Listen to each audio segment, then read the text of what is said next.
ನಮಸ್ಕಾರ. Autism society Udupi ಹಾಗೂ you channel ಪ್ರಸ್ತುತಪಡಿಸುವ ಸ್ವಲೀನತೆ ಅರಿವಿನ ಹರಿವು ಮಾಸಿಕ ಸಂಚಿಕೆಗೆ ಎಲ್ರಿಗೂ ಸ್ವಾಗತ. ಇವತ್ತಿನ ಸಂಚಿಕೆಯಲ್ಲಿ ನಾವು ಮಕ್ಕಳಲ್ಲಿ ಮಾತು ಹಾಗೂ ಭಾಷೆ ಬೆಳವಣಿಗೆ ಬಗ್ಗೆ ಮಾಹಿತಿಯನ್ನು ನೀಡಲಿಕ್ಕಿದ್ದೇವೆ. ಇಂದಿನ ಈ ಮಾಹಿತಿಯನ್ನು ಡಾಕ್ಟರ್ ಸುನಿಲಾ ಜಾನ್ ಅವರು ನೀಡಲಿಕ್ಕಿದ್ದಾರೆ. ಇವರು Manipal academy of higher education college of health ಪ್ರೊಫೆಷನ್ನ ಸ್ಪೀಚ್ ಆ್ಯಂಡ್ ಹಿಯರಿಂಗ್ ವಿಭಾಗದಲ್ಲಿ ಅಸೋಸಿಯೇಟ್ ಪ್ರೊಫೆಸರ್ ಆಗಿದ್ದಾರೆ. ಇವರು ಪ್ರಸ್ತುತ ಮಾಹೆಯ ಅಭಿವೃದ್ಧಿ ಅಂಗವೈಕಲ್ಯ ಹೊಂದಿರುವ ಮಕ್ಕಳ ಪುನರ್ವಸತಿ ಕೇಂದ್ರವನ್ನು ಸಂಯೋಜಿಸುತ್ತಿದ್ದಾರೆ. ಇವರು ಮಣಿಪಾಲ ಅಕಾಡೆಮಿ ಆಫ್ ಹೈಯರ್ ಎಜುಕೇಷನ್ನಿಂದ ಸ್ಪೀಚ್ ಲ್ಯಾಂಗ್ವೇಜ್ ಪ್ಯಾಥಾಲಜಿ ಕ್ಷೇತ್ರದಲ್ಲಿ ಪದವಿ, ಸ್ನಾತಕೋತ್ತರ ಪದವಿ ಮತ್ತು PhD ಪದವಿಯನ್ನು ಪೂರ್ಣಗೊಳಿಸಿದ್ದಾರೆ. ಇವರು ಹಲವಾರು ರಾಷ್ಟ್ರೀಯ ಮತ್ತು ಅಂತಾರಾಷ್ಟ್ರೀಯ ಪ್ರಕಟಣೆಗಳು, ಪುಸ್ತಕ ಅಧ್ಯಾಯಗಳು ಮತ್ತು ಭಾರತದ ವಿಜ್ಞಾನ ಮತ್ತು ತಂತ್ರಜ್ಞಾನ ಇಲಾಖೆಯ ಅರಿವಿನ ವಿಜ್ಞಾನ ಸಂಶೋಧನಾ ಉಪಕ್ರಮದಿಂದ ಅನುದಾನಿತ ಯೋಜನೆಗಳನ್ನು ಹೊಂದಿದ್ದಾರೆ. ಇವರ ಆಸಕ್ತಿಯ ಕ್ಷೇತ್ರಗಳಲ್ಲಿ ಮಕ್ಕಳ ಭಾಷಾ ಅಭಿವೃದ್ಧಿ ಮತ್ತು ಮಕ್ಕಳು ಮತ್ತು ವೃದ್ಧರಲ್ಲಿ ಸಂವಹನ ಅಸ್ವಸ್ಥತೆಗಳು ಸೇರಿವೆ. ಬನ್ನಿ ಇವರನ್ನು ಈ ಕಾರ್ಯಕ್ರಮಕ್ಕೆ ಸ್ವಾಗತಿಸೋಣ. ನಮಸ್ಕಾರ. ನಮಸ್ಕಾರ. ಕಾರ್ಯಕ್ರಮಕ್ಕೆ ಸ್ವಾಗತ. ಥ್ಯಾಂಕ್ ಯು ಮೇಡಮ್, ನೀವು ಇವತ್ತು ಮಕ್ಕಳಲ್ಲಿ ಮಾತು ಹಾಗೂ ಭಾಷೆ ಬೆಳವಣಿಗೆ ಬಗ್ಗೆ ಒಂದು ಮಾಹಿತಿಯನ್ನು ನೀಡಲಿಕ್ಕಿದ್ದೀರಾ. ನನ್ನ ಮೊದಲ ಪ್ರಶ್ನೆ ಏನಂತ ಹೇಳಿದರೆ, ಈ ಮಾತು ಹಾಗೂ ಭಾಷೆ ಬೆಳವಣಿಗೆಯ ವ್ಯತ್ಯಾಸ ಏನು ಅಂತೇಳಿ. Thank you. ಮಾತು ಮತ್ತು ಭಾಷೆ ಅಂದರೆ ಸ್ಪೀಚ್ ಆ್ಯಂಡ್ ಲ್ಯಾಂಗ್ವೇಜ್. ಸೊ ಇದೆರಡು ಸಹ ಇಂಪಾರ್ಟೆಂಟ್, ನಮ್ಮ ಡೇ ಟು ಡೇ ಕಮ್ಯುನಿಕೇಷನಿಗೆ ತುಂಬ ಇಂಪಾರ್ಟೆಂಟ್ ಇರ್ತದೆ. ಸ್ಪೀಚ್ ಅಂತ ಹೇಳಿದರೆ ನಾರ್ಮಲ್ ಆಗಿ ನಾವು ಹೇಗೆ ಮಾತಾಡ್ತಾ ಇದ್ದಾರೆ, how we say different sounds. So normal ಆಗಿ ನಾವು ಈಗ ಮಾತಾಡುವಾಗ ನಮ್ಮ ಸ್ವರ, ವಾಯ್ಸ್ ಹೇಗೆ ಉಂಟು, ನಮ್ಮದು ಉಚ್ಚಾರಣ ಹೇಗೆ ಇರ್ತದೆ, ಕ್ಲಾರಿಟಿ ಹೇಗೆ ಇರ್ತದೆ, ಪ್ರೊನೌನ್ಸಿಯೇಷನ್ ಹೇಗೆ ಇರ್ತದೆ, ಮತ್ತು ಮಾತಾಡುವಾಗ ಫ್ಲೋ ಹೇಗೆ ಇರ್ತದೆ. ಸೊ ಇದೆಲ್ಲ will come under the heading of speech ಅಂತ. ಭಾಷೆ ಇಲ್ಲಾಂದರೆ ಲ್ಯಾಂಗ್ವೇಜ್ ಅಂದರೆ ನಾವು ಯಾರ ಹತ್ರ ಮಾತಾಡುವಾಗ ನಮಗೆ ಅರ್ಥ ಆಗೋದು ಹೇಗೆ, ಅಂಡರ್ಸ್ಟ್ಯಾಂಡಿಂಗ್ ಹೇಗೆ ಉಂಟು. ಈಗ ನನ್ನ ಹತ್ರ ಒಂದು ವಿಷಯ ಹೇಳಿದ್ರೆ ಅದು ನಮಗೆ ಅಂಡರ್ಸ್ಟ್ಯಾಂಡ್ ಮಾಡಲಿಕ್ಕೆ ಕಷ್ಟ ಉಂಟಾ ಇಲ್ವಾ, ಅದೇ ಥರ ಏನಾದರೂ ಪ್ರಶ್ನೆ ಕೇಳಿದರೆ ಅದಕ್ಕೆ ಉತ್ತರ ಕೊಡಲಿಕ್ಕೆ ಏನಾದರೂ ಡಿಫಿಕಲ್ಟಿ ಉಂಟಾ ಅಂತ ನೋಡೋದು. ಸೊ ಭಾಷೆ ಅಂತ ಹೇಳಿದರೆ ಅಂಡರ್ಸ್ಟ್ಯಾಂಡಿಂಗ್ ಮತ್ತು ಸ್ಪೀಕಿಂಗ್. ಸೊ ಎರಡು ಸಹ ನಮ್ಮ ಡೇ ಟು ಡೇ ಕಮ್ಯುನಿಕೇಷನಲ್ಲೇ ತುಂಬ ಮುಖ್ಯ ಇರುತ್ತದೆ. ಓಕೆ ಮೇಡಮ್, ಭಾಷೆ ಮತ್ತು ಮಾತು ಎಷ್ಟು ಮುಖ್ಯ ಆಗಿರ್ತದೆ ಅಂತೇಳಿ ಹೇಳಿದ್ರಿ. ಸೊ ಹಾಗೆ ನೆಕ್ಸ್ಟ್, ಈ ಹುಟ್ಟಿನಿಂದ ಈ ಮಕ್ಕಳಲ್ಲಿ ಮಾತು ಹಾಗೂ ಭಾಷೆ ಬೆಳವಣಿಗೆ ಹೇಗೆ ನಡೀತದೆ ಅಂತೇಳಿ. ಈಗ ನಾರ್ಮಲ್ ಆಗಿ ನಾವು ಮಾತು ಮತ್ತು ಭಾಷೆದು ಪ್ರಾಬ್ಲಮ್ ಯೂಶಲ್ ಆಗಿ ನಾವು ಸ್ಕೂಲ್ ಮಕ್ಕಳಲ್ಲೇ ಆ್ಯಕ್ಚುಲಿ ರೆಕಗ್ನೈಸ್ ಮಾಡಿ ಆಗ ಟ್ರೀಟ್ಮೆಂಟ್ ಮಾಡಲಿಕ್ಕೆ ಟ್ರೈ ಮಾಡೋದು. ಬಟ್ ಆ್ಯಕ್ಚುಲ್ ಆಗಿ ಸ್ಪೀಚ್ ಮತ್ತು ಭಾಷೆದು ಡೆವಲಪ್ಮೆಂಟ್ ನೋಡಿದರೆ ಸಣ್ಣ ಪ್ರಾಯದಿಂದ ಆ್ಯಕ್ಚುಲಿ ದ ಡೆವಲಪ್ಮೆಂಟ್ ಇಂಪಾರ್ಟೆಂಟ್ ಇರುತ್ತದೆ.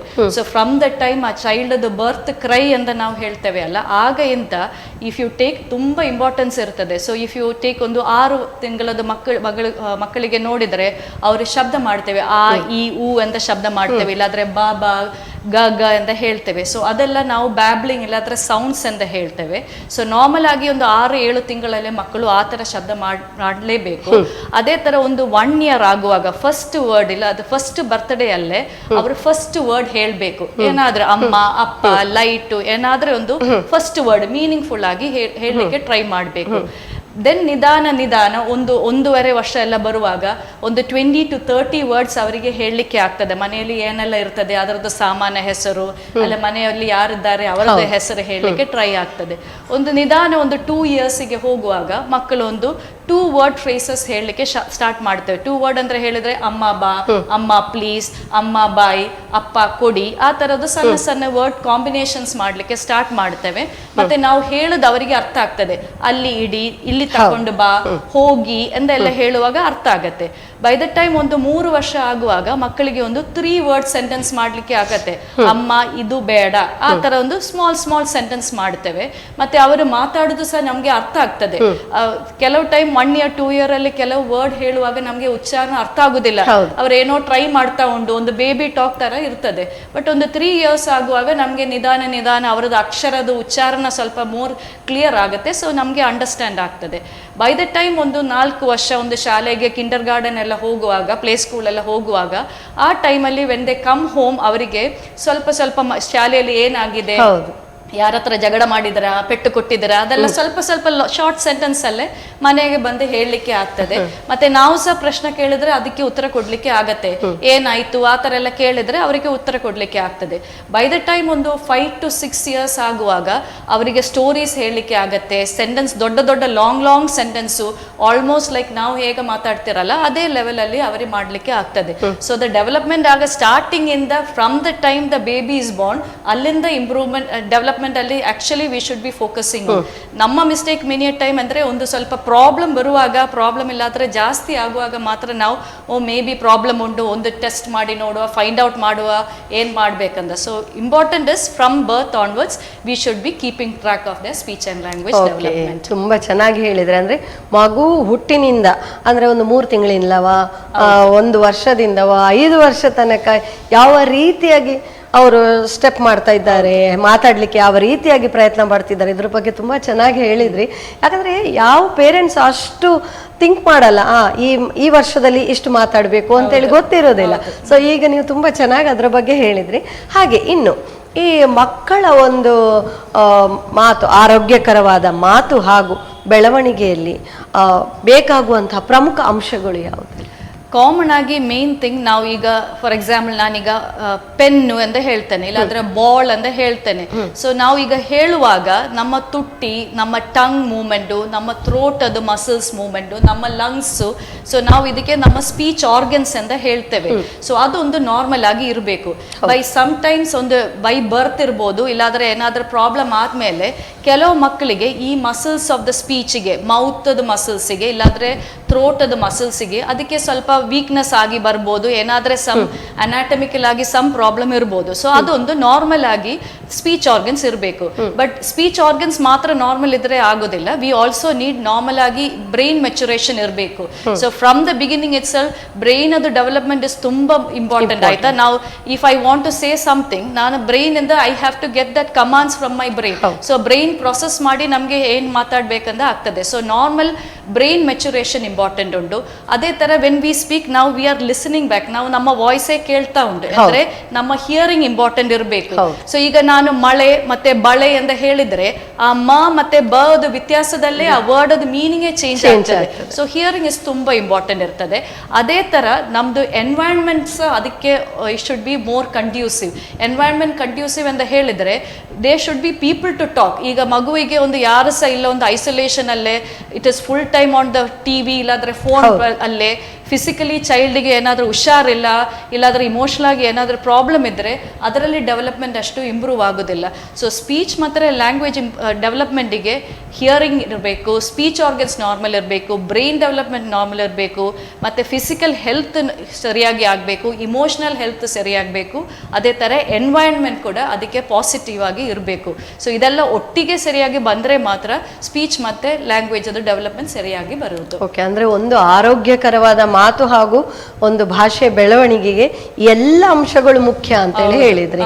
ಸೊ ಹಾಗೆ ಇನ್ನು ಈ ಮಕ್ಕಳ ಒಂದು ಮಾತು ಹಾಗೂ ಭಾಷೆ ಬೆಳವಣಿಗೆಯಲ್ಲಿ ಸಮಾಜದಲ್ಲಿ ಕೆಲವೊಂದು ತಪ್ಪು ಕಲ್ಪನೆಗಳಿವೆ, ಇದರ ಬಗ್ಗೆ ಏನು ಹೇಳ್ತೀರಾ? ವೆರಿ ಕಾಮನ್ ಆಗಿ ಮಿಸ್ಕನ್ಸೆಪ್ಷನ್ ಅಂದ್ರೆ child will pick up by ದೆಮ್ಸೆಲ್, ಅವರದೇ ಟೈಮಲ್ಲಿ ಆಗ್ತದೆ. ನನ್ನ ಫ್ಯಾಮಿಲಿಯಲ್ಲಿ ನನ್ನ ಪೇರೆಂಟ್ಸ್ ಲೇಟ್ ಆಗಿ ಮಾತಾಡಿದ್ದು, ಅದಕ್ಕೆ ಮೋಸ್ಟ್ ಲೈಕ್ಲಿ ನನ್ನ ಮಗುವಿಗೆ ಸಹ ಆಗ್ಬೋದು. ಇದೆ ಸಮ್ ಚಾನ್ಸಸ್ ಆದೇರ್ ಆಯ್ತಾ. ಕೆಲವು ಪೇರೆಂಟ್ಸ್ ಅಲ್ಲಿ, ಕೆಲವು ಚಿಲ್ಡ್ರನ್ ಅಲ್ಲಿ ಆ ತರ ಇರ್ತದೆ. ಬಟ್ ನಮ್ಗೆ ಫುಲ್ ಟೈಮ್ ಹೇಳಲಿಕ್ಕೆ ಆಗುದಿಲ್ಲ. It will come at its own time. Wait ಮಾಡಿ ನಿಧಾನವಾಗಿ, ಈಗ ಆಲ್ರೆಡಿ ಒಂದು 2 ವರ್ಷದಲ್ಲೇ ಯು ಐಡೆಂಟಿಫೈಡ್ ದಟ್ ಎಂದೋ ಪ್ರಾಬ್ಲಮ್ ಇರ್ಬೋದು ಅಂತ ನಾವು ಐಡೆಂಟಿಫೈ ಮಾಡಿದ್ದೇವೆ. ಬಟ್ ಸ್ಟಿಲ್ ನಾವು ತೊಂದರೆ ಇಲ್ಲ, ಒಂದು 5 years 6 years ತನಕ ವೇಟ್ ಮಾಡು ಅಂತ ಹೇಳಿದ್ರೆ ನಮ್ಮ ಪ್ರೆಷಸ್ ಆ ಒಂದು 3 years 4 years we have just wasted. So normal ಆಗಿ ಇರೋದು ಮಿತ್ತು, ವಿ ಕ್ಯಾನ್ ವೇಟ್, ಮಕ್ಕಳು ಪಿಕಪ್ ಮಾಡ್ತೇವೆ. ಇಲ್ಲಾದ್ರೆ ಕೆಲವು ಟೈಮ್ ವಿ ಥಿಂಕ್ ದಟ್ ಅದು ಡಿಸಿಪ್ಲಿನ್ ಇಶ್ಯೂ, ಅದು ಬಿಹೇವಿಯರ್ ಸರಿ ಇಲ್ಲ, ಅದಕ್ಕೆ ಅವನದು ಮಾತು ಅವನಿಗೆ ಆಗ್ತದೆ ಬಟ್ ಅದು ಕಾನ್ಸಂಟ್ರೇಷನ್ ಇಲ್ಲ, ಅದಕ್ಕೆ ಮಾತ್ರ ಮಾಡ್ಲಿಕ್ಕೆ ಆಗುದಿಲ್ಲ. ಆರ್ ಜಸ್ಟ್ ಲೀವ್ ದಮ್, ಅವರ ಪಿಕಪ್ ಆಗ್ತದೆ. ಇಲ್ಲಾದ್ರೆ ಒಂದು ಎಜುಕೇಶನಲ್ ಟಿವಿ ವಿಡಿಯೋ ಚಾನೆಲ್ ಒಂದು ತೋರಿಸಿ ಅವರಿಗೆ ಅದೊಂದು ಮುಂದೆ ಕೂತ್ಕೊಳ್ಳಿದ್ರೆ ಸಾಕು. So that is one common misconception. ಅದೇ ತರ ಕೆಲವು ಟೈಮ್ ಮಿಸ್ಕನ್ಸೆಪ್ಷನ್ ಇರ್ತದೆ, ಬಾಯ್ಸ್ ಒಂದು ಗರ್ಲ್ಸ್ ಇಂದ ಸ್ವಲ್ಪ ಲೇಟ್ ಆಗಿ ಮಾತಾಡೋದು. So that is not not always correct. ಈಗ ಒಂದು ಸಿಗ್ನಿಫಿಕೆಂಟ್ ಆಗಿ ಗ್ಯಾಪ್ ಬಂದ್ರೆ, ಈಗ 5 ವರ್ಷದಲ್ಲೇ ಮಕ್ಕಳು ಸೆಂಟೆನ್ಸ್ ಅಲ್ಲೇ ಮಾತಾಡಬೇಕು, ಕತೆ ಹೇಳಬೇಕು. ಸೊ 5 ವರ್ಷದಲ್ಲಿ ಮಕ್ಕಳು ಅದು ಮಾತಾಡ್ತಾ ಇಲ್ಲಾದ್ರೆ that is a problem that we need to look. ಯಾವ ಕಾರಣದಿಂದ ಆಗುದಿಲ್ಲ, ಏನಾದ್ರೂ ನಮ್ಮ ಸಪೋರ್ಟ್ ಕೊಡಬೇಕಾ, ಅದು ಇಟ್ ಇಸ್ ಓಕೆ ಅಂತ ನಾವು ನೋಡ್ಬೇಕು. ಸೊ ಕೆಲವು ಟೈಮ್ ಆ ತರ ಒಂದು ಡಿಫ್ರೆನ್ಸ್ ಇರ್ತದೆ ಜೆಂಡರ್ ಅಲ್ಲಿ. ಕೆಲವರು ಬೇಗ ಮಾತಾಡ್ತೇವೆ, ಕೆಲವರು ಮಾತಾಡೋದಿಲ್ಲ. ಅದೇ ತರ ಬೇರೆ ಒಂದು ವಿಷಯ ಅಂದ್ರೆ, ಈಗ ಬಿಕಾಸ್ ವಿ ಡೋಂಟ್ ಸ್ಪೀಕ್ ಒಂದು ಲ್ಯಾಂಗ್ವೇಜ್. ಒಂದು school if you take, there will be children who speaking Kannada ಇರ್ಬೋದು, ತುಳು ಇರ್ಬೋದು, ಕೊಂಕಣಿ ಇರ್ಬೋದು, ಮತ್ತೆ ಮಲಯಾಳಂ ಇರ್ಬೋದು, ತಮಿಳ್, ಇಂಗ್ಲಿಷ್. ಸೊ ಒಂದು ಮಗುವಿಗೆ ಒಂದೇ ಲ್ಯಾಂಗ್ವೇಜ್ ಅಲ್ಲೇ ಮಾತಾಡ್ಬೇಕು, ಒಂದೇ ಲ್ಯಾಂಗ್ವೇಜ್ ಎಕ್ಸ್ಪೋಸ್ ಮಾಡ್ಬೇಕಂತ ಹೇಳುವಾಗ ತುಂಬಾ ಕಷ್ಟ. ಪ್ರಾಕ್ಟಿಕಲ್ ಆಗಿ ಅದು ಪ್ರಾಬ್ಲಮ್. ಸೊ ಕೆಲವು ಮೊದಲ ಕಾಲದಲ್ಲಿ ಎಲ್ಲ ಪೀಪಲ್ ಯೂಸ್ ಟು ಥಿಂಕ್ ಈಗ 2-3 ಲ್ಯಾಂಗ್ವೇಜ್ ಎಕ್ಸ್ಪೋಸ್ ಮಾಡಿದ್ರೆ ಮಕ್ಕಳಿಗೆ ಡಿಲೇ ಬರ್ತದೆ ಅಂತ. But we know that now enough evidence is that ಈಗ 2 ಭಾಷೆ ಸಹ ಮನೆಯಲ್ಲಿ ಇದ್ರೆ ಸಹ ತೊಂದರೆ ಇಲ್ಲ. But the child should get the exposure. ಅದು ಎಂತ ಎಕ್ಸ್ಪೋಷರ್ ಇಲ್ಲದೆ ಸರಿ ಆಗುದಿಲ್ಲ. ಸೊ ಅದು ಸಹ ಒಂದು ಕೆಲವು ಕಾಮನ್ ಆಗಿ ಒಂದು ಮಿಸ್ಕನ್ಸೆಪ್ಷನ್ ಇರುತ್ತೆ. ಓಕೆ, ಯಾವುದೆಲ್ಲ ಮಿಸ್ಕನ್ಸೆಪ್ಷನ್ಸ್ ಇದೆ ಅಂತೇಳಿ ಹೇಳಿದ್ರೆ, ಹೌದು, ಇದು ನ್ಯಾಚುರಲ್ ಆಗಿ ಇರುವಂತದ್ದೇ.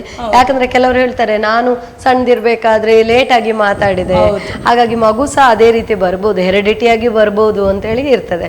ಸೊ ಹಾಗೆ ಮಾಡಬಾರ್ದು ಅಂತ ಹೇಳುವಂಥದ್ದು ಡಾಕ್ಟರ್ ಕೆಲಸ. ಓಕೆ, ಇನ್ನು ಈ ಸಣ್ಣದಿರ್ಬೇಕಾದ್ರೆ ಮಕ್ಕಳಲ್ಲಿ ಮಾತು ಹಾಗೂ ಭಾಷೆಯ ಒಂದು ಬೆಳವಣಿಗೆಯಲ್ಲಿ ವಿಳಂಬ ಅಂದ್ರೆ ಲೇಟ್ ಆಗಿರುವುದನ್ನು ಪೋಷಕರು ಯಾವ ಆರಂಭಿಕ ಹಂತದಲ್ಲಿ ಕಂಡು ಹಿಡಿಬೇಕಾಗ್ತದೆ ಅಂತ ಹೇಳಿ? Normally we tell early you find it out, that is the best thing. ಆಯ್ತಾ? ಸೊ ಈಗ ಕೆಲವು ಟೈಮ್, ಈಗ ಸಣ್ಣ ಪ್ರಾಯದಲ್ಲಿ, ಈಗ 1-1.5 ವರ್ಷ ಆಯ್ತು, 2 ವರ್ಷ ಆಯ್ತು, ಆಗ ಸಹ ಮಾತಾಡ್ಲಿಕ್ಕೆ ಶುರು ಆಗ್ಲಿಲ್ಲ. ಈಗ ಸಹ ಏನಾದ್ರೆ ಬೇಕಾದ್ರೆ ಕೈಯಿಂದ ತೋರಿಸೋದು, ಜಸ್ಟ್ ನೋಡುದು, ಬಾಯಲ್ಲಿ ಹೇಳಲಿಕ್ಕೆ ಟ್ರೈ ಮಾಡ್ತಾ ಇಲ್ಲ, ಅದರದ್ದು ವರ್ಡ್ ಗೊತ್ತಿಲ್ಲ ಅವನಿಗೆ, ವೊಕ್ಯಾಬ್ಲರಿ ಅಂತ ನಾವು ಹೇಳ್ತೇವೆ. ಸೊ ಅದು ತುಂಬಾ ಲಿಮಿಟೆಡ್ ಇದ್ರೆ that is one of the early indicator. ಆಯ್ತಾ? That means you need to check ಅದು ಏನ್ ಪ್ರಾಬ್ಲಮ್ ಉಂಟು, why the child is not able to tell. ಅದೇ ತರ ಒಂದು ಸೆಂಟೆನ್ಸ್ ಒಂದು ಮಾಡ್ಲಿಕ್ಕೆ ಜಾಯಿನ್ ಮಾಡಿ ಹೇಳಲಿಕ್ಕೆ ಆಗುದಿಲ್ಲ. ಇಲ್ಲಾಂದ್ರೆ ನಾವು ಮಾತಾಡಿದ್ರೆ, ಪುಟ ಅದ ಮೇಲೆ ಇಟ್ಟು ನೀನು ಇಲ್ಲಿ ಬಾ ಕುತ್ಕೊಳ್ಳಿ ಅಂತ ಹೇಳಿದ್ರೆ, 1-2 ಸ್ಟೆಪ್ ಒಟ್ಟಿಗೆ ನಾನು ಹೇಳುದು, ಅಲ್ಲಿ ಹೋಗಿ ಇಟ್ಟು ಮತ್ತೆ ಇಲ್ಲಿ ಬಾ. ಸೊ ಅದು 2 ಅವನಿಗೆ ಹೇಳುವಾಗ ಆ ತರದ ಡೈರೆಕ್ಷನ್ ಅರ್ಥ ಆಗ್ತಾ ಇಲ್ಲ. ಅದರದ್ದು ಮೇಲೆ ಇಡಿ ಅದು ಹೇಳುವಾಗ ಅರ್ಥ ಆಗ್ಲಿಲ್ಲ. ಇಲ್ಲಾದ್ರೆ ಎಲ್ಲಿ ಉಂಡು ತುಂಬಾ, ಎಲ್ಲಿ ಉಂಡು ಸಣ್ಣ, ಸೊ ಆ ತರದೆಲ್ಲ ಸ್ಮಾಲ್ ಹೇಳಿ ಕೊಡುವಾಗ ಯಾಕೆ ಮಕ್ಕಳಿಗೆ ಅರ್ಥ ಆಗ್ತಾ ಇಲ್ಲ ಅಂತ ಬರುವಾಗ that is one of the main early sign. ಅದೇ ತರ ಮಾತಾಡುವಾಗ ಸಹ ಕೆಲವು ಮಕ್ಕಳು ನಾವು ನೋಡಿಬಹುದು, ಬೇಬಿ ಟಾಕ್ ತರ ಇರ್ತದೆ. ಈಗ ಒಂದು ವರ್ಡ್ ಹೇಳ್ಬೇಕಾದ್ರೆ ಐಸ್ ಕ್ರೀಮ್ ಅಂತ ಹೇಳುವಾಗ ಐ ಕ್ರೀಮ್ ಅಂತ ಹೇಳ್ತೇವೆ. ಸಣ್ಣ ಪ್ರಾಯದಲ್ಲಿ ಇಟ್ಸ್ ಓಕೆ. ಆಯ್ತಾ? ಕೆಲವು ಟೈಮ್ ನಾವು ಒಂದು ಅಕ್ಷರಕ್ಕೆ ಬೇರೆ ಅಕ್ಷರ ಒಂದು ಯೂಸ್ ಮಾಡಬಹುದು. ಬಟ್ ಒಂದು 8 ವರ್ಷ ಆಗಿ 9 ವರ್ಷ ಆಗಿ ಆಗ ಸಹ ಉಚ್ಚಾರಣದಲ್ಲಿ ಕರೆಕ್ಟ್ ಆಗ್ತಾ ಇಲ್ಲ. ಇಲ್ಲಾದ್ರೆ ಅವರು ಮಾತಾಡುವಾಗ ವಾಯ್ಸ್ ಸ್ವಲ್ಪ ಕರಕರ ಆಗ್ತಾ ಉಂಟು. ಮತ್ತೆ ಅವರಿಗೆ ಮಾತಾಡುವಾಗ ಈಗ ನಾವು ತೊದಲಂತ ಒಂದು ವಿಷಯ ಉಂಟು. ಅಂದ್ರೆ ನನ್ನ ಹೆಸರು ಹೇಳ್ಬೇಕಾದ್ರೆ ಮೈ ಆ ತರ ಒಂದು ತೊದಲು ತರ ಸ್ಟ್ಯಾಮರಿಂಗ್ ತರ ಬರೋದು. ಸೊ ಈ ತರದೆಲ್ಲ ಪ್ರಾಬ್ಲಮ್ ಸ್ಟಾರ್ಟಿಂಗ್ ಅಲ್ಲೇ ಗೊತ್ತಾದ್ರೆ it is easy to treat. ಈಗ ಲೇಟ್ ಆದ್ರೆ ಮತ್ತೆ ಅಷ್ಟು ಟೈಮ್ ಜಾಸ್ತಿ ನಮ್ಗೆ ತಗೊಳ್ತೇವೆ, ಅಷ್ಟು ನಮ್ಗೆ ಪ್ರಾಕ್ಟಿಕಲ್ ಆಗಿ ಹೇಳಲಿಕ್ಕೆ ಆಗುದಿಲ್ಲ.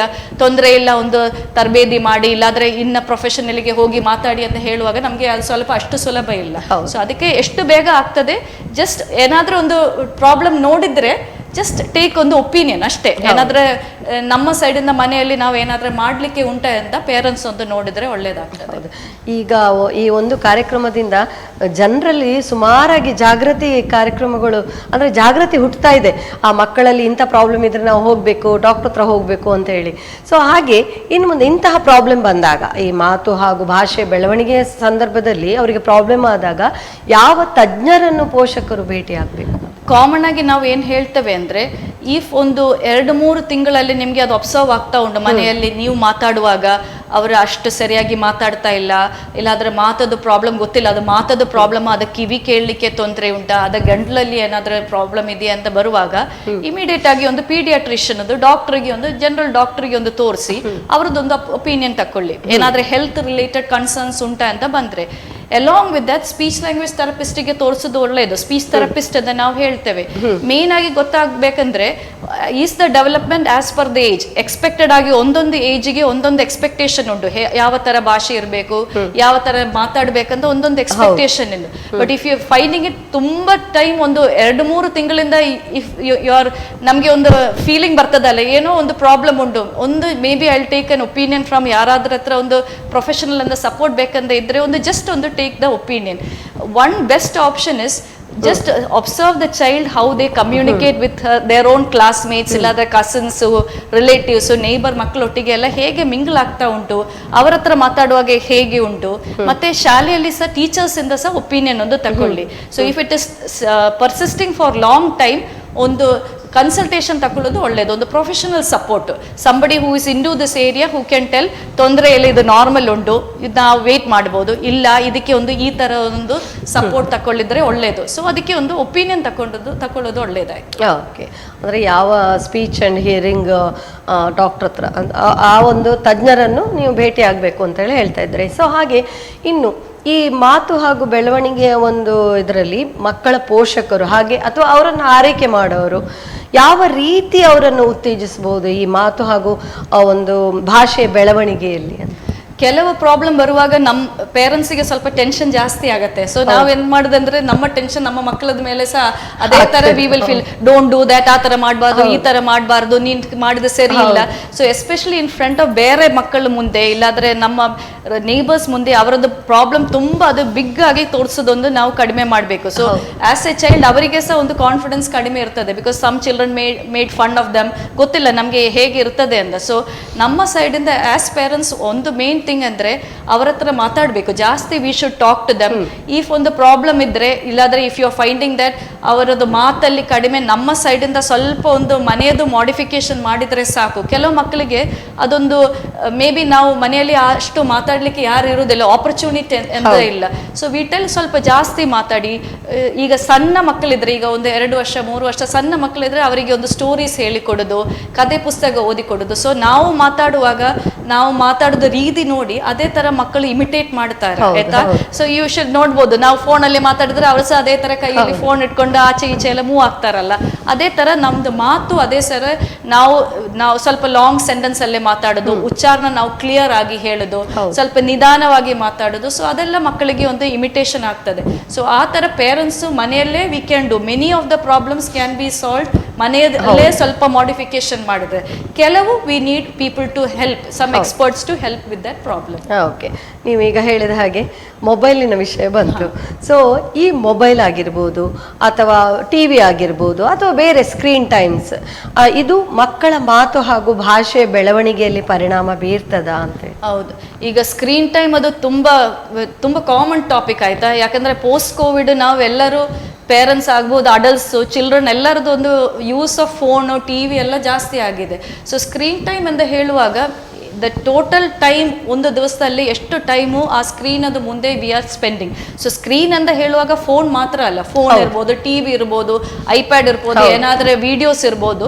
ಸೊ ನಾರ್ಮಲ್ ಆಗಿ ನಮ್ಮ ವರ್ಲ್ಡ್ ಹೆಲ್ತ್ ಆರ್ಗನೈಸೇಷನ್ ಇಲ್ಲಾದ್ರೆ ಇಂಡಿಯನ್ ಅಕಾಡೆಮಿ ಆಫ್ ಪೀಡಿಯಾಟ್ರಿಕ್ಸ್ ಎಲ್ಲ ಏನು ಹೇಳುದಂದ್ರೆ ಬಿಲೋ 2 years ಮಕ್ಕಳಿಗೆ we should not be exposing them to screen time, except ಒಂದು ವಿಡಿಯೋ ಕಾಲ್ ಏನಾದರೂ ರಿಲೇಟಿವ್ಸ್ ಒಟ್ಟಿಗೆ ಮಾಡಬೇಕಾದ್ರೆ. ಬಟ್ ಪ್ರಾಕ್ಟಿಕಲ್ ಆಗಿ ನಾವು ಥಿಂಕ್ ಮಾಡಿದ್ರೆ ವಿ ಆರ್ ನಾಟ್ ರಿಡ್ಯೂಸಿಂಗ್, ಅಷ್ಟು ಕಮ್ಮಿಯಾಗಿ ನಾವು ಮಾಡ್ತಾ ಇಲ್ಲ. ಅದೇ ತರ ಒಂದು 2 to 5 years ತಗೊಂಡಿದ್ರೆ ಆ ಏಜ್ ಅಲ್ಲೇ ಮಕ್ಕಳಿಗೆ except for not more than 1 hour beyond ಅವರಿಗೆ ಟಿವಿ ತೋರಿಸಬಾರದು. And even if you are showing any of the screen, ಅದೊಂದು ಎಜುಕೇಶನ್ ಪರ್ಪಸ್ ಆಗಬೇಕು, ಮತ್ತೆ ಪೇರೆಂಟ್ಸ್ ಅವರೊಟ್ಟಿಗೆ ಕೂತ್ಕೊಂಡು ತೋರಿಸ್ಬೇಕು. ಸೊ ನಾರ್ಮಲ್ ಆಗಿ ಪೇರೆಂಟ್ಸ್ ಅಲ್ಲಾದ್ರೆ ನಮ್ಮ ಕಾಮನ್ ಥಿಂಕಿಂಗ್ ಅದು ಟಿವಿಯಲ್ಲೇ ಬರೋದು ಇಲ್ಲಾದ್ರೆ ಸ್ಕ್ರೀನ್ ಅಲ್ಲಿ ತೋರಿಸೋದು ವಿಡಿಯೋಸ್ ಇಂದ ಮಕ್ಕಳಿಗೆ ವೊಕ್ಯಾಬ್ಯುಲರಿ ಇಂಪ್ರೂವ್ ಆಗುತ್ತೆ, ಭಾಷೆ ಒಳ್ಳೇದಾಗುತ್ತೆ, ಅವರಿಗೆ ಆ ತರದ್ದು ಪ್ರೊನೌನ್ಸಿಯೇಷನ್ ಇಂಪ್ರೂವ್ ಆಗುತ್ತೆ. ಬಟ್ ಅದರದ್ದು ಸೈಡ್ ಎಫೆಕ್ಟ್ಸ್ ಕೂಡ ಉಂಟಾಯ್ತಾ, ನೆಗೆಟಿವ್ ಎಫೆಕ್ಟ್. ಅಂದ್ರೆ ನಾವು ಸುಮ್ಮನೆ ಟಿವಿ ನೋಡುವಾಗ ಒಂದು ಪ್ಯಾಸಿವ್ ಆಗಿ ಆಗ್ತದೆ. ಈಗ ಕಾರ್ಟೂನ್ಸ್ ಎಲ್ಲ ನೋಡಿದ್ರೆ ಬೇಗ ಬೇಗ ಬೇಗ ಬೇಗ ಸ್ಕ್ರೀನ್ ಚೇಂಜ್ ಆಗುತ್ತೆ. ಸೊ ಅದರಲ್ಲಿ ಏನಾಗ್ತದೆ ಅಂದ್ರೆ ಮಕ್ಕಳಿಗೆ ಭಾಷೆಯಲ್ಲಿ ಕಾಗ್ನಿಟಿವ್ ಆಗಿ ಅಟೆನ್ಷನ್ ಅಲ್ಲೇ ಉಚ್ಚಾರಣದಲ್ಲಿ ಅದು ಪ್ರೊಸೆಸಿಂಗ್ ಅಲ್ಲಿ ಎಲ್ಲ ಸ್ವಲ್ಪ ಜಾಸ್ತಿ ಪ್ರಾಬ್ಲಮ್ ಬರ್ಲಿಕ್ಕೆ ಚಾನ್ಸಸ್ ಉಂಟು. ಸೊ ಆ ಎಕ್ಸೆಸಿವ್ ಸ್ಕ್ರೀನ್ ಟೈಮ್ ಒಂದು ಸ್ವಲ್ಪ ಕಂಟ್ರೋಲ್ ಆಗಬೇಕು. ಬಿಕಾಸ್ ಬೈ ಕಂಪ್ಲೀಟ್ ಆಗಿ ಸ್ಕ್ರೀನ್ ಟೈಮ್ ಅವಾಯ್ಡ್ ಮಾಡ್ಲಿಕ್ಕೆ ಆಗುದಿಲ್ಲ, because that is way currently things are.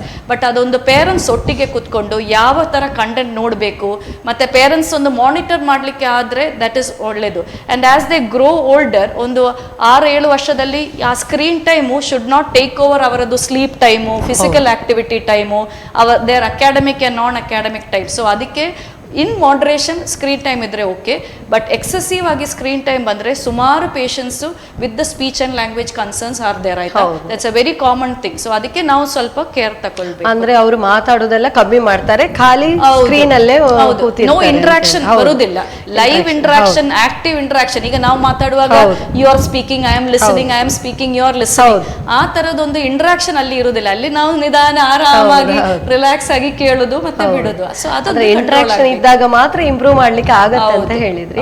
So ಇನ್ನು ಇಂತಹ ಮಕ್ಕಳನ್ನು ಅಂದ್ರೆ ಮಾತು ಹಾಗೂ ಭಾಷೆ ಬೆಳವಣಿಗೆಯನ್ನು ಗುರುತಿಸಿ ಶಾಲೆಯಲ್ಲಿ ಅವರು ಯಾವ ರೀತಿ ಬೆಂಬಲ ನೀಡಬೇಕು, ಅಂದ್ರೆ ಶಾಲೆ ಹಾಗೂ ಅಲ್ಲಿಯ ಟೀಚರ್ಸ್ ಯಾವ ರೀತಿ ಬೆಂಬಲ ಕೊಡಬೇಕು ಅಂತ ಹೇಳ್ತೀರಾ?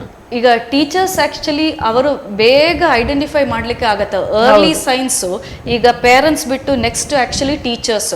ಸೊ ಈಗ ಕ್ಲಾಸಲ್ಲಿ ಒಂದು ಚೈಲ್ಡ್ ತುಂಬಾ ಡಿಸ್ಟ್ರಾಕ್ಟೆಡ್, ಒಂದು ಕಡೆ ಕೂತ್ಕೊಳ್ಳೋದಿಲ್ಲ. ಈಗ ಟೀಚರ್ ಏನಾದ್ರೆ ಬೋರ್ಡಲ್ಲಿ ಬರೆದ್ರೆ ಅದು ಬರೀಲಿಕ್ಕೆ ಆಗುದಿಲ್ಲ, ಕೇಳುವಾಗ ಬೇರೆ ಏನಾದ್ರೆ ಹಾಕ್ತಾರೆ, ಏನಾದ್ರೆ ಡೈರೆಕ್ಷನ್ ಕೊಟ್ಟಿದ್ರೆ ಮಾಡುದಿಲ್ಲ, ಇಲ್ಲಾದ್ರೆ ಒಂದು ಪ್ರಶ್ನೆ ಕೇಳಿದ್ರೆ ಅದಕ್ಕೆ ಉತ್ತರ ಕೊಡ್ಲಿಕ್ಕೆ ಆಗ್ತಾ ಇಲ್ಲ, ಒಂದು ಕಡೆ ಕಾಮ್ ಆಗಿ ಒಂದು ತುಂಬಾ ಸೈಲೆಂಟ್ ಆಗಿ ಇರೋದು, ಎಂದ ಆಕ್ಟಿವಿಟಿ ಆಗಿದ್ರೆ ಸಹ ಸೋಷಿಯಲ್ ಆಗಿ ಬೇರೆ ಮಕ್ಕಳೊಟ್ಟಿಗೆ ಮಿಂಗಲ್ ಆಗೋದಿಲ್ಲ.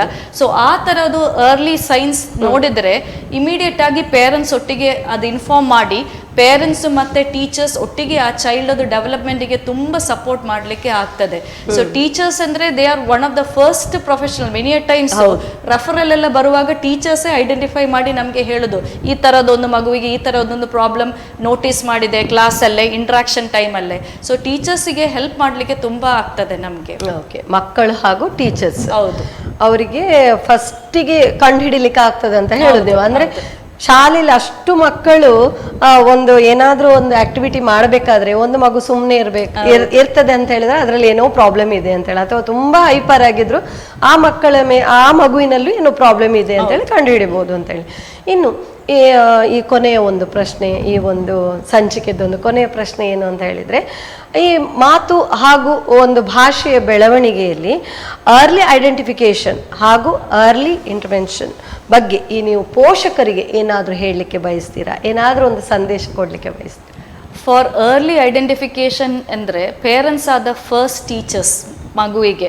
ಸೊ ನಾವು ಆ್ಯಸ್ ಅ ಪೇರೆಂಟ್ ನಮ್ಮದು ಮೇನ್ ಜಾಬ್ ಅಂದರೆ ಅವರದ್ದು ಭಾಷೆ ವಿಷಯದಲ್ಲೇ ಮಾನಿಟರ್ ದೇರ್ ಕಮ್ಯುನಿಕೇಷನ್ ಡೆವಲಪ್ಮೆಂಟ್ ಹೇಗೆ ಆಗ್ತಾ ಉಂಟು. ವೆದರ್ ನಮಗೆ ಒಂದು ಅರ್ಲಿ ಸೈನ್ಸ್ ಮನೆಯಲ್ಲಿ ನೋಡಿದರೆ ಅವು ಮಾತಾಡುವಾಗ ಸ್ವಲ್ಪ ಭಾಷೆಯಲ್ಲೇ, ಸ್ವಲ್ಪ ವಾಯ್ಸಲ್ಲೇ, ಸ್ವಲ್ಪ ಸ್ಮೂತ್ ಫ್ಲೋ ಆಫ್ ಸ್ಪೀಕಿಂಗಲ್ಲೇ, ಇಲ್ಲಾದರೆ ಅಂಡರ್ಸ್ಟ್ಯಾಂಡಿಂಗಲ್ಲೇ, ಇಲ್ಲಾದರೆ ಸ್ಪೀಕಿಂಗಲ್ಲೇ ಏನಾದರೂ ವ್ಯತ್ಯಾಸ ನೋಡಿದರೆ ಜಸ್ಟ್ ಟೇಕ್ ಒಂದು ಎಕ್ಸ್ಪರ್ಟ್ ಒಪಿನಿಯನ್, ಅದು ಅವರದ್ದೊಂದು ಪ್ರೊಫೆಷನಲ್ಸ್ ಒಪಿನಿಯನ್ ಮಾತ್ರ. We are never telling that problem ಇದೆ ಅಂತ, but we are just trying to see is there any additional support is required or not. So one of the first thing is ಏನಾದ್ರೆ ವ್ಯತ್ಯಾಸ ನೋಡಿದ್ರೆ we are not trying to compare a child with ಬೇರೆ ಒಂದು family ಒಟ್ಟಿಗೆ, because each ಫ್ಯಾಮಿಲಿಯಲ್ಲಿ ಬೇರೆ ಬೇರೆ different environment ಅಲ್ಲಿ, so we cannot compare a child with other child. But ಈಗ ಲಾಸ್ಟ್ ಒಂದು 15-20 ಡೇಸ್ ಅಲ್ಲೇ ವಾಟ್ ಎವರ್ ನಾನು ಹೇಳೋದಲ್ಲ ಅವನಿಗೆ ಅರ್ಥ ಆಗ್ಲಿಕ್ಕೆ ಸ್ವಲ್ಪ ಕಷ್ಟ ಆಗ್ತಾ ಉಂಟು, ಟೀಚರ್ಸ್ ಅದು ಹೇಳ್ತಾ ಉಂಟು. ಸೊ ಆ ಥರ ಏನಾದರೂ ಡೌಟ್ ಬಂದರೆ ಮೇಕ್ ಶ್ಯೂರ್ ದ್ಯಾಟ್ ಒಂದು ಎಕ್ಸ್ಪರ್ಟ್ ಒಪಿನಿಯನ್ ಒಂದು ತಗೊಳ್ಬೇಕು. Along with that we should not be like making them like ಇದು ಮಾಡಬೇಕು ಈ ಥರ ಸ್ವಲ್ಪ ಸ್ಟ್ರಿಕ್ಟ್ ಆಗಿ ನಾವು ಮಾಡೋದಲ್ಲ. It should be more of an active interaction ಇರಬೇಕು. Talk to them. ಅವರೇನಾದ್ರೂ ಪ್ರಶ್ನೆ ಕೇಳಿದ್ರೆ ಅದಕ್ಕೆ ನಾವು ಉತ್ತರ ಕೊಡಬೇಕು. ನಾನು ಮೊದಲೇ ಹೇಳಿದ ಏನಾದರೂ ಸ್ಟೋರೀಸ್ ವಿಷಯ ಏನಾದರೂ ಇದ್ರೆ, ಇಲ್ಲಾದ್ರೂ ಹೊರಗಡೆ ಹೋಗಿ ವಾಪಸ್ ಬಂದರೆ ಎಲ್ಲಿ ಹೋಗಿದ್ರೆ, ಏನು ಮಾಡಿದ್ದು, ಆ ಥರ ಒಂದು ಕಾನ್ವರ್ಸೇಷನ್ ಆಗಲಿಕ್ಕೆ ಟ್ರೈ ಮಾಡಬೇಕು. ಬಿಕಾಸ್ ನಾವು ಒಂದು ಸ್ವಲ್ಪ ಕಾನ್ವರ್ಸೇಷನಲ್ಲಿ ಲೆವೆಲಲ್ಲಿ ಟ್ರೈ ಮಾಡಲಿಲ್ಲ ಆದರೆ ಮಕ್ಕಳು ಏನಾದರೂ ಹೇಳಿದ್ರೆ ನಾವು ಸಹ ಒಂದು ವರ್ಡಲ್ಲಿ ಉತ್ತರ ಕೊಡೋದು, ಅವರು ಸಹ ಒಂದು ವರ್ಡಲ್ಲೇ ಉತ್ತರ ಕೊಡಲಿಕ್ಕೆ ಟ್ರೈ ಮಾಡ್ತೇವೆ. ಸೊ ನಮ್ಮ ಸೈಡಿಂದ ಸ್ವಲ್ಪ ಆಕ್ಟಿವ್ ಆಗಿ ಅವರೊಟ್ಟಿಗೆ ಇಂಟ್ರಾಕ್ಟ್ ಮಾಡಲಿಕ್ಕೆ, ಎಂಗೇಜ್ ಮಾಡಲಿಕ್ಕೆ ಟ್ರೈ ಮಾಡಬೇಕು. ಅದೇ ಥರ ಸ್ಕ್ರೀನ್ ಟೈಮು, ನಮ್ಮ ಸ್ಕ್ರೀನ್ ಟೈಮ್ ಹೇಗೆ ಯೂಸ್ ಉಂಟು ಅದೇ ಥರ ನಮ್ಮ ಮಕ್ಕಳದ್ದು ಸಹ ಸ್ಕ್ರೀನ್ ಟೈಮ್ ಇರ್ತದೆ. ಸೊ ನಾವು ಅವರ ಹತ್ರ ನೀವು ಫೋನ್ ಯೂಸ್ ಮಾಡೋದು ಬೇಡ, ಇದು ಮಾಡೋದು ಬೇಡ ಅಂತ ಹೇಳಿ ನಾವು ಅದರಲ್ಲಿ ಇದ್ರೆ ನಾವು ಕರೆಕ್ಟ್ ಆಗಿ ಮಾಡೆಲ್ ಮಾಡಲಿಕ್ಕೆ ಆಗುದಿಲ್ಲ. ಪ್ರಾಕ್ಟಿಕಲ್ ಆಗಿ ತುಂಬಾ ಡಿಫಿಕಲ್ಟಿ ಇರ್ತದೆ, ಆಯ್ತಾ. ಕೆಲವು ಫ್ಯಾಮಿಲಿಯಲ್ಲಿ it is difficult to avoid, ಅದು ಟಿವಿ ಇಲ್ಲಾದ್ರೆ ಫೋನ್ ಅವಾಯ್ಡ್ ಮಾಡ್ಲಿಕ್ಕೆ ತುಂಬಾ ಕಷ್ಟ, ಪ್ರಾಕ್ಟಿಕಲ್ ಆಗಿ ಆಗುದಿಲ್ಲ. ಬಟ್ ನಾವಾಗಿ ನಮ್ಮ ಸೈಡ್ ಇಂದ ಸ್ವಲ್ಪ ಒಂದು ಅವರಿಗೆ ಯಾವ ತರ ಕರೆಕ್ಟ್ ಮಾಡೆಲ್ ಆಗಿ ನಾವು ಹೇಗೆ ಮಾತಾಡಬೇಕು, ಹೇಗೆ ಸ್ಕ್ರೀನ್ ಅದು ಯೂಸ್ ಇಂದ ನಾವು ಚೇಂಜ್ ಮಾಡಿ ಅವರಿಗೆ ಬೇರೆ ಫಿಸಿಕಲ್ ಆಕ್ಟಿವಿಟಿಯಲ್ಲಿ ಇಲ್ಲಾದ್ರೆ ಬೇರೆ ಮಕ್ಕಳೊಟ್ಟಿಗೆ ಸೋಷಿಯಲ್ ಇಂಟ್ರಾಕ್ಷನ್ ಅಲ್ಲಿ ಟ್ರೈ ಮಾಡ್ಬೋದು ಅಂತ ನಾವು ನೋಡ್ಬೋದು. ಅದೇ ತರ ಏನಾದ್ರೆ ಡಿಫಿಕಲ್ಟಿ ಏನಾದ್ರೆ ಉಚ್ಚಾರಣದಲ್ಲಿ ಇಲ್ಲಾದ್ರೆ ಒಂದು ತೊದಲು ತರ ಬಂದ್ರೆ ಅರ್ಲಿಯಾಗಿ ಎಷ್ಟು ಬೇಗ ನಾವು ಮಾಡಲಿಕ್ಕೆ ಟ್ರೈ ಮಾಡೋದು ಅಷ್ಟು ಬೇಗ ಇಂಪ್ರೂವ್ ಆಗ್ತದೆ. ನಮ್ಮ ಮಕ್ಕಳದು ಬ್ರೈನ್ ಡೆವಲಪ್ಮೆಂಟ್ ಆಗೋ ಟೈಮಲ್ಲೇ ನಾವು ಟ್ರೈ ಮಾಡಬೇಕು. ಲೇಟರ್ ಏಜಲ್ಲಿ ಒಂದು ಅಡಾಲಸೆಂಟ್ ಒಂದು 12-15 ಇಯರ್ಸ್ ಅಲ್ಲಿ ಆಗ ನಾವು ಟ್ರೈ ಮಾಡುವಾಗ ಎಷ್ಟು ಇಂಪ್ರೂವ್ಮೆಂಟ್ ನಾವು ನೋಡ್ತೇವೆ, ಅದರಿಂದ ಜಾಸ್ತಿ improvement if you start doing ಒಂದು 2 years 3 years ಅಲ್ಲಿ. So if you are able to early identify the problem, early screen ಮಾಡಿ ಅರ್ಲಿ ಥೆರಪಿ ಇಲ್ಲಾಂದ್ರೆ ಟ್ರೀಟ್ಮೆಂಟ್ ಸ್ಟಾರ್ಟ್ ಮಾಡಿದರೆ ಪ್ರಾಬ್ಲಮ್ ನಮಗೆ ಕಂಟ್ರೋಲಲ್ಲಿ ಬರಲಿಕ್ಕೆ ತುಂಬ ಚಾನ್ಸಸ್ ಜಾಸ್ತಿ ಉಂಟು. So as parents monitor the development and you talk to the children more. So ಆ ಥರ ಮಕ್ಕಳದು ಮಾತು ಸಹ ಇಂಪ್ರೂವ್ ಆಗುತ್ತೆ. ಓಕೆ, ತುಂಬ ಚೆನ್ನಾಗಿ ಹೇಳಿದ್ರಿ. ಅಂದರೆ ಪೇರೆಂಟ್ಸ್ ಮನೆಯೇ ಮೊದಲ ಪಾಠಶಾಲೆ ಅಂತೇಳಿ ಹೇಳ್ತಾರೆ. ಸೊ ಪೇರೆಂಟ್ಸ್ ಅಥವಾ ಯಾರಾದರೂ ಮನೆಯಲ್ಲಿ ಆರೈಕೆದಾರರು ಇರ್ಬೋದು, ಯಾರಾದರೂ ಏನಾದರೂ ಸಮಸ್ಯೆ ಕಂಡು ಬಂದಲ್ಲಿ ಮಕ್ಕಳಿಗೆ ಆದಷ್ಟು ಬೇಗ ತಜ್ಞರನ್ನು ಭೇಟಿ ಮಾಡಿ ಅಂತ ಹೇಳ್ತೀರಿ. ಅದೂ ಅಲ್ಲದೆ ಮಕ್ಕಳಲ್ಲಿ ನಾವು ತುಂಬ ಒಂದು ಕಾನ್ವರ್ಸೇಷನ್ ಮಾಡ್ತಾ ಇರಬೇಕು, ಯಾವ ರೀತಿಯಾಗಿ ಮಾಡಬೇಕು ಅಂತ ಹೇಳಿ ಎಲ್ಲದರ ಬಗ್ಗೆ ಸವಿವರವಾಗಿ ಎಲ್ಲ ಮಾಹಿತಿಯನ್ನು ನಮ್ಮ ವೀಕ್ಷಕರಿಗೆ ಕೊಟ್ಟದ್ದಕ್ಕೆ ಧನ್ಯವಾದಗಳು. Thank you. ವೀಕ್ಷಕರೇ, ನೋಡಿದ್ರಲ್ಲ ಇವತ್ತಿನ ಈ ಸಂಚಿಕೆಯಲ್ಲಿ ಡಾಕ್ಟರ್ ಸುನಿಲಾ ಜಾನ್ ಅವರು ನಮಗೆ ಮಕ್ಕಳ ಒಂದು ಮಾತು ಹಾಗೂ ಭಾಷೆಯ ಬೆಳವಣಿಗೆಯ ಬಗ್ಗೆ ತುಂಬ ಚೆನ್ನಾಗಿ ಮಾಹಿತಿಯನ್ನು ನೀಡಿದ್ದಾರೆ. ಈಗ ಒಂದು ಕಾರ್ಯಕ್ರಮದಲ್ಲಿ ಒಂದು ಸಣ್ಣ ವಿರಾಮವನ್ನು ತೆಗೆದುಕೊಳ್ಳೋಣ. ವಿರಾಮದ ನಂತರ ಕೀರ್ತೇಶ್ ಅವರು ಮಾಹಿತಿಯನ್ನು ನೀಡಲಿಕ್ಕಿದ್ದಾರೆ.